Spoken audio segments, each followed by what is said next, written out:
माँ तो माँ होती है, रुला देने वाली एक हिंदी कहानी। हेलो माँ, मैं मोहित बोल रहा हूँ। कैसी हो माँ? मैं ठीक हूँ बेटे। ये बताओ तुम और बहू दोनों कैसे हो? हम दोनों ठीक है। माँ आपकी बहुत याद आती है। अच्छा सुनो माँ, मैं अगले महीने इंडिया आ रहा हूँ तुम्हें लेने। क्या? हाँ माँ, अब हम सब साथ ही रहेंगे। नीता कह रही थी माजी को अमेरिका ले आओ, वहाँ अकेली बहुत परेशान हो रही होंगी। हेलो, सुन रही हो माँ?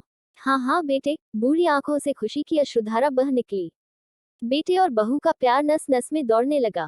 जीवन के 70 साल गुजार चुकी सावित्री ने जल्दी से अपने पल्लू से आंसू पोंछे और बेटे से बात करने लगी।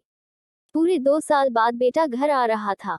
बूढ़ी सावित्री ने मोहल्ले भर में दौड़ दौड़ कर ये खबर सबको सुना दी। सभी खुश थे कि चलो बुढ़ापा चैन से बेटे और बहू के साथ गुजर जाएगा। मोहित अकेला आया था। उसने कहा कि माँ, हमें जल्दी ही वापस जाना है, इसलिए जो भी रुपया पैसा किसी से लेना है वो लेकर रख लो, और तब तक मैं किसी प्रॉपर्टी डीलर से मकान की बात करता हूँ।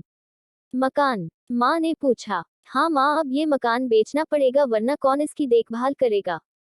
हम सब तो अब अमेरिका में ही रहेंगे। बूढ़ी आंखों ने मकान के कोने कोने को ऐसे निहारा जैसे किसी अबोध बच्चे को सहला रही हो।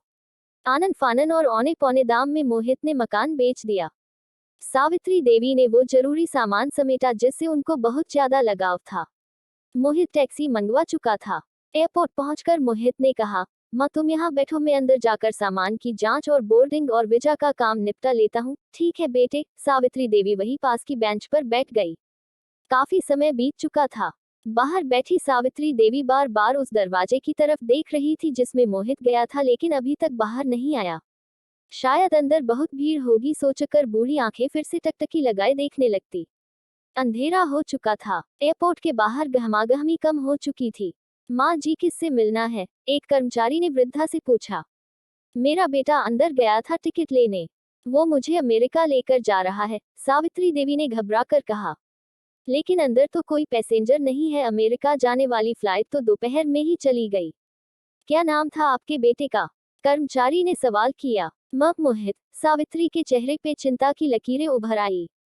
कर्मचारी अंदर गया और कुछ देर बाद बाहर आकर बोला, माँ जी, आपका बेटा मोहित तो अमेरिका जाने वाली फ्लाइट से कब का जा चुका। क्या? वृद्धा की आंखों से आंसुओं का सैलाब फूट पड़ा।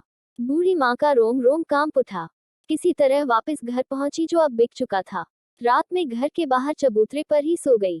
सुबह हुई तो दयालु मकान मालिक ने एक कमरा रहने को दे दिया। पति की पेंशन से घर का किराया और खाने का काम चलने लगा। समय गुजरने लगा। एक दिन मकान मालिक ने वृद्धा से पूछा, माँ जी, क्यों नहीं आप अपने किसी रिश्तेदार के यहाँ चली जाए? अब आपकी उम्र भी बहुत हो गई, अकेली कब तक रह पाएंगी?